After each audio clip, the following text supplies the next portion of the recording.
Divulgação dos dados de inflação na Alemanha e nos Estados Unidos e também informações relativas aos balanços de algumas empresas no Brasil e nos Estados Unidos relativos ao primeiro trimestre do ano. Esses são alguns destaques para o dia de hoje.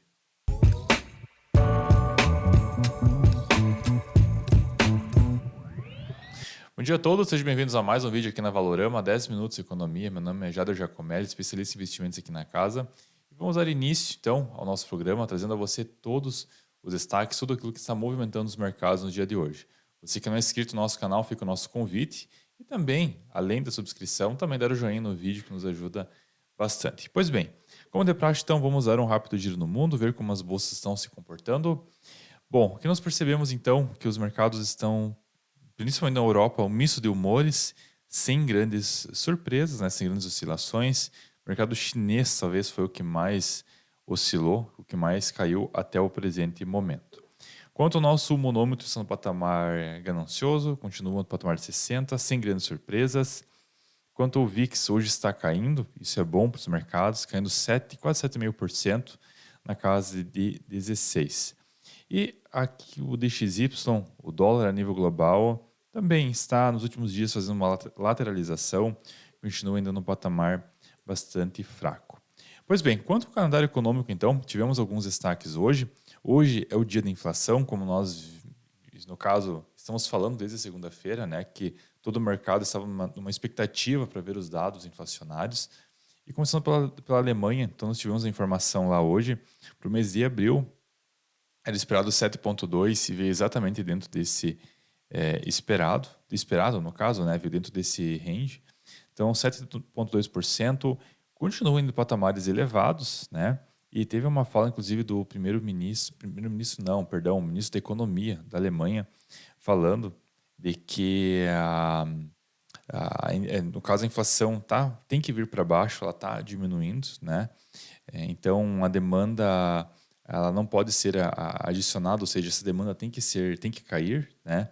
E aqui, então, inclusive, falando sobre, frisando a questão da energia que acabou caindo, né, de forma significativa nos últimos meses.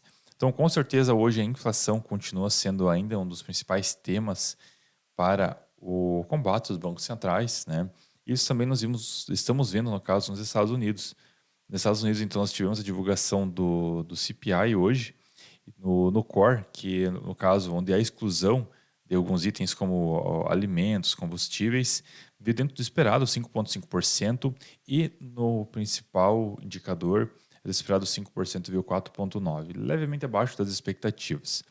Aqui, inclusive, temos alguns gráficos que relatam um pouco a situação, né? A evolução desse índice lá nos Estados Unidos.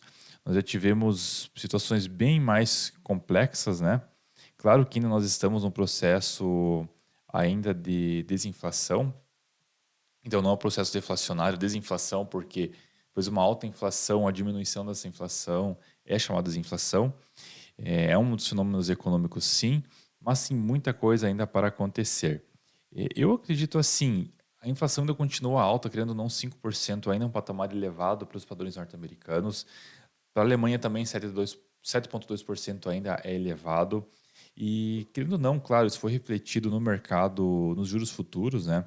Onde o mercado vem projetando já uma manutenção das atuais taxas da economia, né? Então, pelo que tudo indica, na próxima reunião, que será no dia 14 de junho, lá nos Estados Unidos, né, a decisão dos novos juros, há uma perspectiva até o momento de 84,7%, 85% de chances de que sejam mantidos e que não existirá, no caso, a manutenção, né? Só que o ponto é um questionamento que fica no ar. O ponto não é quando vai ser, em algum momento esses juros serão cortados, mas quando serão cortados? Porque o juro ainda se mantém elevado, se mantém resiliente, porque, claro, a inflação ainda não cedeu tanto quanto deveria ceder. A inflação vem cedendo, mas um ritmo menos acelerado. E isso não é positivo. Então, pode ser sim que os juros eles se mantenham elevados por mais tempo. Aqui no Brasil também nós temos uma situação bastante parecida, onde a própria ata do BC, do Banco Central, relativa ao Copom, obviamente, deixou bem claro que os juros eles podem se manter elevados por mais tempo. Temos mais alguns detalhes aqui relativos à decisão quanto à questão da inflação, lá divulgada agora, né? Então, nós vimos a diminuição que ajudou a diminuir a inflação lá foram o preço da energia, né, os relacionados ao petróleo, por exemplo, né, as commodities energéticas que acabaram diminuindo, caindo 12,2%, e os veículos usados também que acabaram caindo. O que contribuiu, no caso, para o aumento ou para a manutenção dessa taxa foram os transportes e os alimentos, né? Bom, temos mais algumas informações aqui também, algumas curiosidades sobre o dia, quando é divulgada a inflação. Há uma expectativa de que o JP Morgan aqui falando as decisões, normalmente o que acaba acontecendo quando a manutenção quando a divulgação dos dados relacionados à inflação, que consta então que no próprio dia a reação do mercado, então vendo que ficou num range de 4,7 e 4,9, o mercado hoje lá deve variar entre 1% a 1,25% de alta. Aqui nós temos também tinha um outro gráfico aqui que relatava, inclusive, essa variação, essa oscilação, que o dado inflacionário nos Estados Unidos é um dos dados que mais acaba trazendo oscilações e volatilidade. Maior número de negociações e também maior número no caso de negociações, basicamente falando, né? Então, é uma informação aí bastante curiosa. Pois bem, então vamos dar continuidade aqui. Ainda agora saindo da inflação, mas ainda nos Estados Unidos, falando sobre o balanço do calendário de balanço das empresas, listamos algumas aqui. Hoje ainda nós teremos a divulgação de mais empresas. Entre as mais conhecidas, talvez eu acredito que seja a Disney, que vai ser o final do dia. Mas no momento nós frisamos aqui que tivemos a Airbnb, no caso, né? Acabou reportando, no caso, o mercado ficou bem cauteloso em relação ao que acabou acontecendo com ela, né? Então houve um aumento na receita, houve um lucro líquido também. Ah, então, mas o mercado, a forma como o mercado acabou reagindo, acabou sendo em queda, né? Suas ações vêm caindo 13% agora pela manhã até o presente momento. Então, o Airbnb, empresa famosíssima aí, acaba hoje tendo suas ações bastante desvalorizadas, né? Então, apesar dos seus lucros, né, há uma perspectiva, algo inclusive nós falamos no dia de ontem, mais algumas empresas se precavendo, inclusive, em relação ao futuro e ao segundo semestre do ano. Também tivemos a divulgação da Occidental Petroleum, acabou caindo, né? É engraçado porque algumas empresas dos seus pares acabou tendo bons números e ela acabou reportando aí uma queda, inclusive. Outra empresa aqui também, que é bastante mais ligada à área de tecnologia, se eu não estou enganado, a Twilio também acabou caindo, né? A previsão da sua receita acabou sendo mais fraca do que o esperado. Claro que está tendo muitas incertezas ainda relacionadas, ainda tem muitas empresas a serem divulgadas, a divulgarem seus balanços, né? Mas algumas empresas já começam a dar alguns sinais de fraqueza. Mas enfim, teremos mais divulgações, mais empresas, vamos trazer na sequência. Bom, agora sendo lá de fora, vindo aqui para o Brasil, tivemos a divulgação da produção industrial no Brasil. Houve um aumento de 1,1% na variação mensal, 0,9% na variação anual, o que acaba sendo positivo. No caso, ela é relativa ao mês de março, então é um dado bacana. Aqui no Brasil, então, nós tivemos, já vamos falar um pouquinho das empresas, tivemos algumas notícias que me chamaram bastante atenção, entre elas aqui que demonstram que 86% do mercado avalia o governo Lula como negativo e 2% como positivo. Então, os demais 12% acabaram considerando ele regular. Informação aí que do dia de hoje que eu achei bastante curiosa, né? Mas não muito surpreso. E aqui também tivemos uma outra notícia falando sobre as empresas de consumo, que elas estão tentando vender até 5,7 bilhões em ativos para reduzir suas dívidas. Tendo ou não, um juro alto acaba comprometendo um pouco essas empresas do setor de consumo principalmente.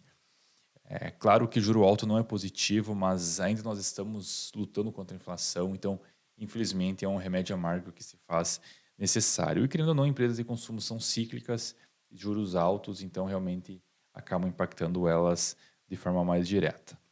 Bom, tivemos aqui então a divulgação de mais algumas empresas, né, seus balanços. Ainda hoje, amanhã, vamos ter inúmeras empresas ainda divulgando seus números. Listamos algumas aqui então. Tem Enjoei, a Enjo 3 acabou reportando um prejuízo, né, de 9 milhões no primeiro trimestre. tivemos a Camil reportando um lucro de 15 milhões, né, no caso aqui no quarto trimestre fiscal de 2022, perdão.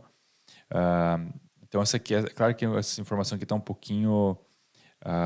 aí no caso, obviamente, é o quarto trimestre, mas aqui nós vimos que no primeiro trimestre houve um crescimento em alguns dos seus números, tá?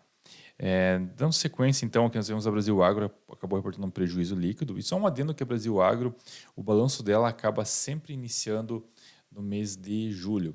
Então, ela tem os seus semestres, os seus trimestres, melhor falando, eles acabam sendo diferentes das demais empresas no mercado. Ela acaba utilizando o calendário safra e não o calendário normal. Mas para esse primeiro trimestre agora do ano, 2023, ou pelo terceiro trimestre dela, acabou tendo um prejuízo de 3,3 milhões. E a Eternit acabou reportando um lucro líquido de 22 milhões no primeiro trimestre, tá? Bom, temos mais algumas empresas aqui. A Valide também com lucro líquido. A Melius também apresentou lucro, juntamente com a Fras-le, a Minerva, a Telefônica, a Eco Rodovias e a Edux. Então, boa parte das empresas acabaram reportando bons números.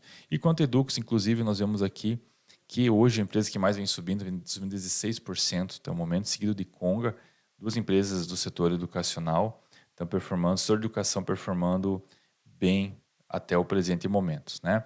E no campo negativo nós temos IRB, seguido de CVC e JBSS, algumas empresas mais ligadas talvez a commodities, né? Commodities no caso alimentícias, né? JBSS e Brasil Foods. E o nosso Ibov, então, ele está no momento, vamos acessar aqui, está subindo 0,25% a 107 mil pontos e o nosso dólar está caindo 0,80% a 4,96. Então, pessoal, esses são os principais destaques hoje, os principais destaques dessa quarta-feira. Agradecemos a todos a atenção e desejamos um excelente dia com excelentes negócios. Até mais.